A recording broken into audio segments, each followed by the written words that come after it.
అస్సలు గ్యాస్తోనే పని లేదు ఈ స్వీట్ చేసుకోవడానికంటే నమ్మరు కదా. నిజంగానే నమ్మాల్సిందే. అస్సలు గ్యాస్ని వెలిగించే అవసరం లేకుండా ఈ స్వీట్ అయితే చేసుకోవచ్చు. అది కూడా చాలా తక్కువ టైంలో కేవలం 10 అంటే 10 నిమిషాల్లోనే చేసేసుకోవచ్చు. త్వరలోనే మనకి రక్షాబంధన్ కూడా వస్తుంది కదా. రాఖీ పండుగ రోజు స్పెషల్గా ఈ స్వీట్ చేసి పెట్టండి. ఇంట్లో అన్నలు తమ్ముళ్ళు అలాగే ఫ్యామిలీ మెంబర్స్ అందరూ ఫిదా అవ్వాల్సిందేనండి. నోట్లో వేసుకోగానే వెన్నలాగా కరిగిపోతుంది. అలాగే ఇంట్లో ఏమైనా చిన్న చిన్న ఫంక్షన్స్ ఉన్నప్పుడు కూడా స్వీట్స్ చేస్తుంటాము. అలాంటి టైంలో కూడా చేసేసుకోవచ్చు. మరి మీరు కూడా చేసుకోవాలనుకుంటే వచ్చేయండి, నాతో పాటు చేసేయండి. మిక్సీ జార్లోకి 1 కప్పు పంచదార వేసుకుందాం. ఫ్లేవరు అలాగే టేస్ట్ కోసం అనేసి ఒక 2 యాలక్కాయలని లోపల విత్తనాలు తీసి వేసుకుందాం. సీడ్స్ మాత్రమే వేసుకోండి, పైన పొట్టు వేసుకోకండి. ఇప్పుడు మూత క్లోజ్ చేసుకొని పౌడర్ని ఎంత స్మూత్గా వీలైతే అంత స్మూత్గా, బరకగా లేకుండా మెత్తగా పౌడర్ లాగా వచ్చేలాగా మిక్సీ పట్టేయండి. చూడండి, ఈ విధంగా రావాలి. మనం ఈ విధంగా చేత్తో రబ్ చేస్తే మొత్తం పిండిలాగే ఉండాలి, కానీ మనకి బరకగా తాకొద్దు అన్నట్టు.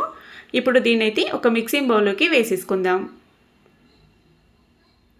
ఇలాగ పౌడర్ మొత్తం వేసుకొని కొన్ని పాలు వేసేసుకుంటూ మనం దీన్నైతే క్రీమ్ లాగా వచ్చేలాగా మిక్స్ చేసుకోవాలి. ఒకేసారి వేసుకోకండి, మళ్ళీ లూజు నీళ్ళు అయిపోతుంది అన్నట్టు, పాలు అయిపోతుంది. నేను ఇక్కడ చూపించిన విధంగా కొన్ని వేసుకుంటూ ఇలా విస్కర్తో కానీ లేదా స్పూన్తో కానీ మిక్స్ చేసుకోండి. ఇలాగా కన్సిస్టెన్సీ చూసుకుంటూ కొన్ని వేసేసుకుంటే మనకి కరెక్ట్గా కన్సిస్టెన్సీ అయితే వస్తుంది అన్నట్టు.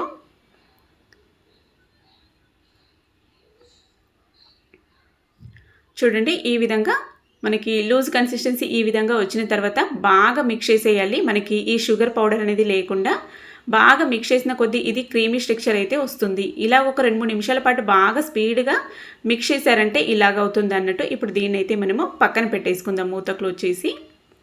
ఇప్పుడు ఇంకొక ప్రాసెస్కి అయితే వెళ్ళిపోదాం. అదే మిక్సీ జార్ తీసుకొని అందులోకి పుట్నాల పప్పు అంటారు కదా, ఆ పప్పునైతే వేసుకుందాం. ఇవైతే 1.5 కప్పు తీసుకుంటున్నాను నేను. 1 కప్పు పంచదారకి 1.5 కప్పు తీసుకుంటున్నాను. స్వీట్ బాగా ఎక్కువ తినే వాళ్ళకి సరిపోతుంది. కొద్దిగా మైల్డ్గా స్వీట్ తింటాము అనుకుంటే 2 కప్పులు కూడా వేసేసుకోవచ్చు ఈ పుట్నాల పప్పుని. బాగా మెత్తగా ఇది కూడా పౌడర్ లాగా రావాలండి. బరకగా లేకుండా చూసుకోండి. అప్పుడే మనకి ఈ బర్ఫీ అనేది బాగా స్మూత్గా సాఫ్ట్గా వస్తుందన్నట్టు. మిక్సీ పట్టుకున్న మొత్తం ఈ విధంగా బౌల్లోకి వేసేసుకుందాం. మీకు బాగా పౌడర్ లాగా రావట్లేదు అంటే కనుక జల్లించి తీసుకోవచ్చు అన్నట్టు. ఇప్పుడు దీన్ని కూడా అదే ప్రాసెస్లో మనం ఇందాక షుగర్ పౌడర్ని ఎలా కలిపామో అదే విధంగా కొన్ని పాలు వేసేసుకుంటూ మనము ఆ విధంగా కన్సిస్టెన్సీ కాకుండా పౌడర్ లాగా వచ్చేలాగానే కలుపుకోవాలి. ఎప్పుడైనా ఏమైనా స్వీట్ తినాలి అనిపించినప్పుడు కూడా కేవలం 10 నిమిషాల్లోనండి ఈ స్వీట్ అయితే చేసుకోవచ్చు అన్నట్టు. కొద్దిగా స్వీట్స్ అంటే ఎక్కువగా లైక్ చేసే వాళ్ళకి చాలా బాగా నచ్చుతుంది. ఫ్లేవర్ కానీ టేస్ట్ కానీ మనకి నోట్లో వేసుకోగానే చాలా బాగా మంచి ఫీల్ అయితే వస్తుంది.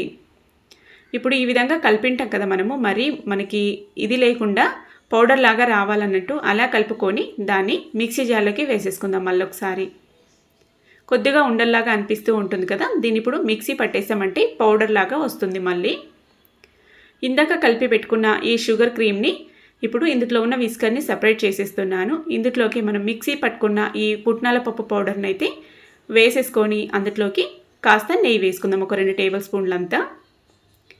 ఇప్పుడు మొత్తం మిక్స్ అయ్యేలాగా బాగా మిక్స్ చేసుకోవాలి.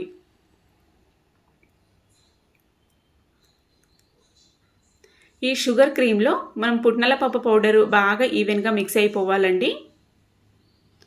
అప్పుడే మనకి స్వీట్ అనేది మొత్తం ఈక్వల్గా ఒకేలాగా వస్తుంది అన్నట్టు అన్ని బర్ఫీస్కి. ఈ విధంగా బాగా మిక్స్ చేసుకున్న తర్వాత దీన్ని ఇప్పుడు పక్కన పెట్టేసేద్దాం. అదే మిక్సీ జార్లోకి ఇక్కడ నేను వాల్నట్ తీసుకుంటున్నాను. వాల్నట్ అలాగే బాదాంలు, జీడిపప్పులు, నేను ఇక్కడ డ్రై నట్స్ వేసుకుంటున్నాను. మీకు కావాలంటే వేసుకోవచ్చు, వద్దంటే స్కిప్ చేసేయచ్చు. ఇవి వేసుకోవడం వల్ల మనకి ఫ్లేవర్ ఇంకొద్దిగా రిచ్నెస్ వస్తుంది అన్నట్టు, బాగా టేస్టీగా అనిపిస్తుంది. మనం స్వీట్ షాప్లో కొన్నట్టే చాలా బాగా ఉంటాయి అన్నట్టు ఈ స్వీట్స్ అయితే. ఈ పౌడర్ని కూడా మరీ మెత్తగా కాకుండా లైట్గా బరకలాగా ఉండేలాగా కూడా చేసుకోవచ్చు అన్నట్టు. ఇప్పుడు మొత్తం మిక్స్ చేసుకున్న తర్వాత ఈ విధంగా ఒక స్వీట్ బాక్స్ తీసుకున్నా నేను. మీరు ఏదైనా తీసుకోవచ్చు. మీ దగ్గర ఇట్లా స్క్వేర్ షేప్ ఏదైనా మౌల్డ్ ఉంటే కూడా తీసుకోవచ్చు అండి. కేక్ టిన్స్ కానీ లేదంటే ఏమన్నా మౌల్డ్స్ లాగా ఉంటాయి కదా, అలాగనే తీసుకోవచ్చు. నేను స్వీట్ బాక్స్ ఉంటే దాని అయితే తీసుకొని ఒక బటర్ షీట్ వేసుకున్నాను. బటర్ షీట్స్ లేవు అనుకున్నా కూడా మౌల్డ్కి దానికి డైరెక్ట్గా నెయ్యి అప్లై చేసుకొని ఇంకా ఇలాగా వేసేసుకోవచ్చు అన్నట్టు. మనం ప్రిపేర్ చేసి పెట్టుకున్న ఈ మిక్చర్ని ఈ విధంగా ఈ బాక్స్లోకి సెట్ చేసుకోవాలి. మొత్తం దీంట్లో వేసేసుకొని ఇక్కడ చూపించిన విధంగా బాగా నీట్గా సెట్ చేసుకోవాలి. బాగా ప్రెస్ చేసుకుంటూ సెట్ చేసుకుంటే మనకి బాగా సాఫ్ట్గా అనిపిస్తాయి. బర్ఫీ మొత్తానికి సాఫ్ట్నెస్ వస్తుంది అన్నట్టు. ఈ విధంగా స్పూన్తో లేదంటే స్పాచులా తీసుకొని బాగా అన్ని వైపులా ఈక్వల్గా బాగా సెట్ అయ్యేలాగా సెట్ చేసుకోవాలి.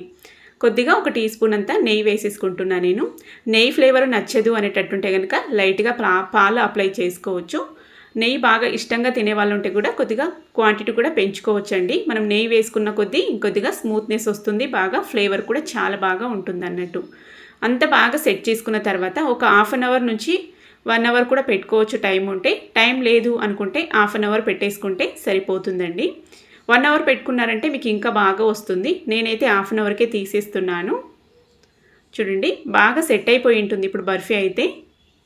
అందులో నుంచి చాలా ఈజీగా వచ్చేస్తుంది మనకి. పేపర్కి అంటుకోవడం కానీ మౌల్డ్కి అంటుకోవడం కానీ ఏం జరగదు అన్నట్టు. ఈ విధంగా తీసేసుకొని ప్లేట్లోకి వేసేసుకుందాం. చూసారు కదా మంచి షేప్తో అయితే వచ్చింది. ఇప్పుడు దీన్ని మనకి నచ్చిన షేప్స్ కట్ చేసుకోవచ్చు. నేనైతే స్క్వేర్ షేప్స్ వచ్చేలాగా కట్ చేశాను. బర్ఫీస్ అన్నీ ఆల్మోస్ట్ మనకి ఈ విధంగానే ఉంటాయి కాబట్టి నేనైతే స్క్వేర్ షేప్ వచ్చేలాగా కట్ చేశాను. చాలా ఈజీగా మనకి గ్యాస్తో పని లేకుండా ఇంట్లోనే బేకరీ స్వీట్ షాప్ స్టైల్లో స్వీట్ అయితే రెడీ అయిపోయింది. ఈసారి రాఖీ పండగకి స్పెషల్గా ఇంట్లో ఈ విధంగా చేసి పెట్టండి. ఇంట్లో తమ్ముళ్ళు అన్నలు చాలా బాగా లైక్ చేస్తారు. అలాగే ఫ్యామిలీ మెంబర్స్ కూడా చాలా బాగా నచ్చుతుంది. మీకు కూడా నచ్చినట్లయితే తప్పకుండా ఒక లైక్ చేసి ఫ్రెండ్స్ ఫ్యామిలీ మెంబర్స్కి షేర్ చేయండి.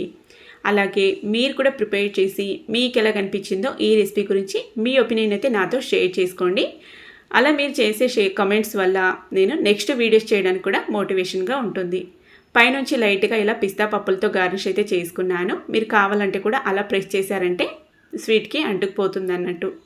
ఇంతేనండి, చాలా ఈజీగా మనకి గ్యాస్తో పని లేకుండా స్వీట్ బర్ఫీ అయితే రెడీ అయిపోయింది. నచ్చితే తప్పకుండా ఒక లైక్ చేసి ఇలాంటి మరిన్ని రెసిపీస్ కోసం మన ఛానల్ అయితే సబ్స్క్రైబ్ చేసుకొని ఫాలో అవ్వండి. నెక్స్ట్ మళ్ళొక రెసిపీతో అయితే కలుస్తా. Thank you.